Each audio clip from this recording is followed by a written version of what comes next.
So ito po yung idadiagnose na naman natin mga ka-GM. Nakailaw yung kanyang steering angle dito, saka lumalabas yung kanyang yung traction control pagka tumatakbo siya dito sa sakyan ng customer natin.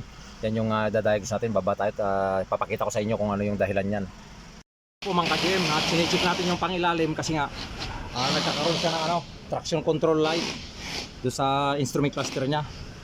So ang nakita natin, ang dahilan ng kanyang pag-ilaw dun sa kanyang traction control saka yung kanyang ito yung nakita natin mga ka-GM, yan yan dito sa lower control arm, kung makikita ninyo, yan bend siya, nakayo na siya tapos titingnan natin dito sa kabila, yan diretso siya rito, so straight siya rito, tapos yung stabilizer niya okay naman, yung mga wires ng ABS sensor okay naman siya, kabilaan. Ito lang talaga mga ka-GM, ito yung dahilan kung bakit umiilaw yung traction control niya dun sa instrument cluster.